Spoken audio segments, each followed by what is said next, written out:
Media پہ stars کی تو میرا خیال ہے کہ اس وقت سوشل میڈیا پہ اسٹارز نہیں ٹک ٹاکرز کا راج ہے. اوکے جی سوشل میڈیا پہ میں ابھی مجھے یاد آ گیا, میں نام نہیں لینا چاہتا کہ کسی کا لیتا نہیں ہوں, لیکن علی حیدرآبادی صاحب جو ہیں کوئی ایک ان کا میرا خیال ہے کوئی چینل ہی ہیک ہو گیا کیا کچھ ان کا کوئی ٹک ٹاک ہیک ہو گیا. میری عادت نہیں رہی دوران صحافت بھی کسی کا نام بھی لوں, لیکن اب چونکہ حرکت انہوں نے ایسی کی ہے. آج کل ہمارے یہاں نا سب سے زیادہ جو طوفان بدتمیزی کریٹ کیا ہوا سوشل میڈیا پہ وہ نوجوان جوڑے ہیں. اب انہوں نے پتہ نہیں وہ ان کی بیگم ہیں بھی یا نہیں ہیں, ایسے بیسیوں لوگ ہیں, ڈکی بائی کو دیکھ لیں, ایسے بہت سے لوگ ہیں جو آ کے اپنے گھر کی خواتین کو سیل آؤٹ کر کے اپنے لیے وہ جو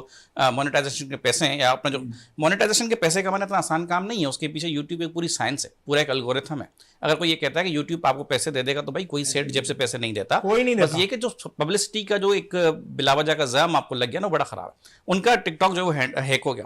انہوں نے پتہ نہیں کس قسم کے جتن نہیں کر لیے, ان کی کوئی اہلیاں ہیں پتہ نہیں کون ہے, وہ اللہ سے گڑ گڑا کے بھیک مانگ رہی ہیں, ٹک ٹاک کی مینجمنٹ سے اپیل کر رہی ہیں کہ ان کا اکاؤنٹ بحال کر دیں, اور علی حیدرآبادی صاحب جو لیٹے میں انہوں نے ٹرپ لگائی ہوئی ہے. اب مصیبت علی حیدرآبادی بھی نہیں ہے, مصیبت وہ لڑکی بھی نہیں ہے, مصیبت ٹک ٹاک بھی نہیں ہے, مصیبت آپ کی عوام کا وہ رجحان ہے جو کہ ایسی چیزوں کو اپریشیٹ کر رہا ہے. مطلب آپ کی جو قوم ہے وہ ڈکی بھائی بتاتے ہیں کہ living 24 hours in an hour, وہ گاڑی میں 24 گھنٹے کیسے گزارا, وہ کتے کی طرح زبان باہر نکال رہا ہے, جی وہ غریب حرکتیں کر رہا ہے. کوئی بندہ اپنی بیگم کی ویڈیو خود لیک کر کے بول دیتا ہے یہ اچھا, اس کی ویڈیو لیک ہونے کی خبر میڈیا پہ نہیں آتی, وہ خود کنفیس کرتا ہے کہ بھائیو ہمارے ساتھ ایسے ایسے ہو گیا, تو پوری دنیا اس کا لنک ڈھونڈنے نکل پڑتی ہے, کیونکہ آج کی عوام کرتی ہے سوشل میڈیا پہ لنک دے دے بھائی, بالکل لنک دے دے. تو جو ایکٹر ہے, اگر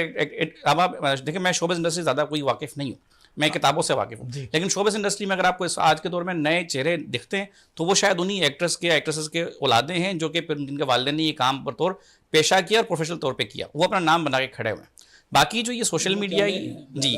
جو سوشل میڈیا کی عوام ہے وہ آج کل ٹک ٹاک پہ, اسنیپ چیٹ پہ اور یہ فیس بک کی حد تک محدود ہے, اس کے علاوہ کوئی بنیاد نہیں ہے. بالکل صحیح ہے.